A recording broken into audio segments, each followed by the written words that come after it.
Hello, my name is Aaron Guillermo Vogel. I am the Diversity and Inclusion Program Coordinator here at Merrill College. I've always had this passion for equity within the higher education space. Here at the college, I'm the first Diversity and Inclusion Program Coordinator, which has been a really exciting endeavor because I have created sort of this role kind of from scratch in a lot of ways.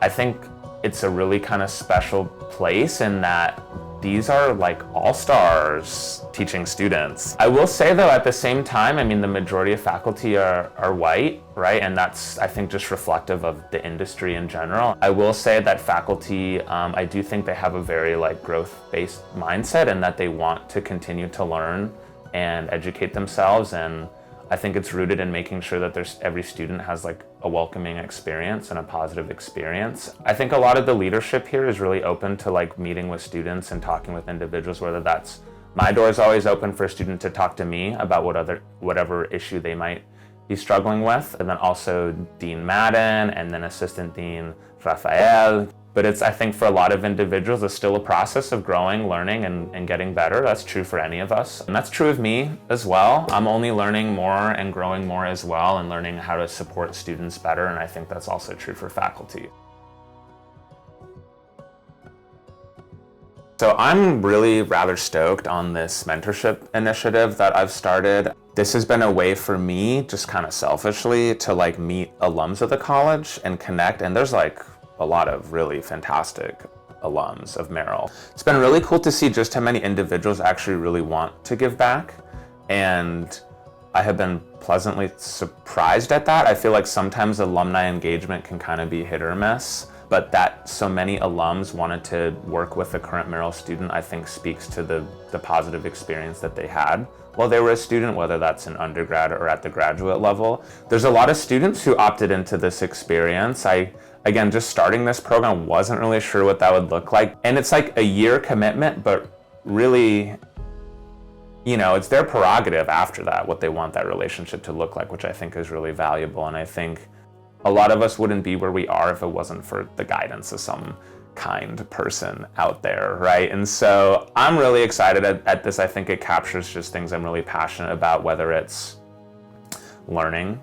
One, I know that's broad, but just honestly learning more and then getting connected and just making kind of meaningful connections. And then, like I said a little earlier, I do think it's rooted in some equitable practices, just having a mentor who looks like you. And I think it's really special to foster a connection with someone who gets it. Earlier on, like within the first month or two of me starting this role, I had one of our adjunct faculty connect me with a couple editors at the Baltimore Sun, including like the DEI editor. And something really interesting he mentioned is that, you know, when he's considering hiring, you know, younger journalists or recent college grads, editors want to see like a diversity of coverage.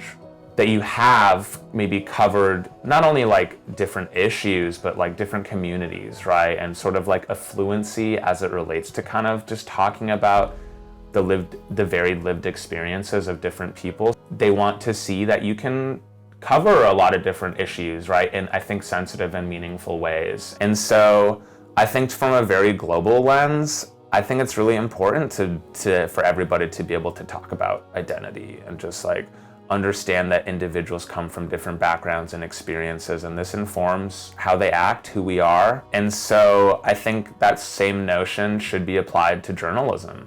I don't know, I think anybody is kind of doing themselves a disservice by just shutting themselves off from those type of conversations.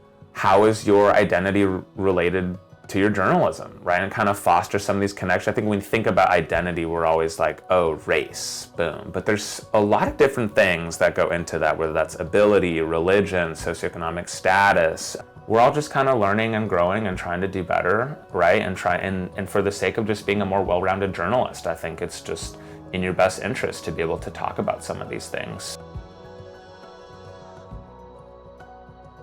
I have had different like events, programs, discussions that just you kind of have to opt into, right? It's not too complicated. Again, it's just in the spirit of being more well-rounded about some of these things. I think just having an open mind and opting into conversations that you might not normally have.